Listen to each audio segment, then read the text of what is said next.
Tu veux investir en bourse, mais tu as peur de mettre ton argent dans une entreprise qui va s'effondrer? Écoute, c'est tout à fait normal. Avant d'investir, il faut analyser la santé financière d'une boîte. Aujourd'hui, je te montre les indicateurs clés pour éviter les mauvaises surprises et faire les bons choix. Alors le premier point, c'est de regarder le chiffre d'affaires et les bénéfices. La première chose à regarder, bien sûr, c'est le chiffre d'affaires et surtout les bénéfices.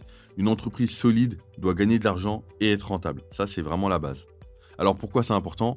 Parce qu'une société qui perd de l'argent année après année, c'est très risqué. À côté de ça, une entreprise avec un chiffre d'affaires en croissance montre qu'elle attire plus de clients. Donc les chiffres à vérifier, c'est le chiffre d'affaires, est-ce qu'il augmente d'année en année? Si oui, tu peux y aller. Le bénéfice net, je dis bien net, est-ce que l'entreprise est profitable? Et ensuite, regarde la marge nette. Plus elle est élevée, mieux c'est. Il faut que tu regardes la marge sur ce que l'entreprise va vendre ou sur le service qu'elle va proposer. Le deuxième point, c'est de vérifier l'endettement.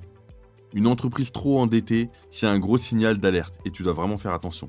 Si elle a du mal à rembourser ses dettes, elle peut vite être en difficulté. Et toi, tu veux pas de ça. Les indicateurs clés, il y a le ratio d'endettement. Pourquoi? Parce qu'un ratio trop élevé égale risque de faillite. Ensuite, tu as la capacité de remboursement.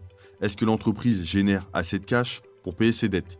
La solution à ça, c'est de comparer avec d'autres entreprises du même secteur. En faisant ça, tu vas y voir plus clair. Et aussi, méfie-toi des sociétés qui empruntent trop pour survivre. Ça, c'est un très mauvais signal.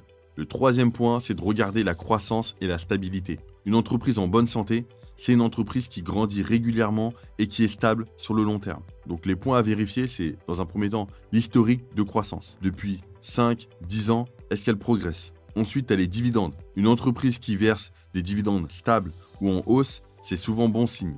Et ensuite, il y a la position sur le marché. Est-ce qu'elle est leader ou en perte de vitesse? C'est important de voir ça. Donc la solution, c'est de regarder les rapports financiers de l'entreprise et ses prévisions pour voir si elle a un avenir prometteur. Donc pour résumer et pour conclure, si tu veux éviter d'investir dans des entreprises qui sont en difficulté, retiens ces 3 points. Le chiffre d'affaires et les bénéfices en croissance. Le deuxième, c'est une dette maîtrisée. Et le troisième, une stabilité et une vision long terme. Donc voilà, c'est tout pour cette vidéo. Tu peux cliquer sur le lien qui apparaît à l'écran pour plus de conseils. En description, je t'ai mis des liens pour commencer à investir. Donc clique sur j'aime, abonne-toi et bon courage pour tes investissements.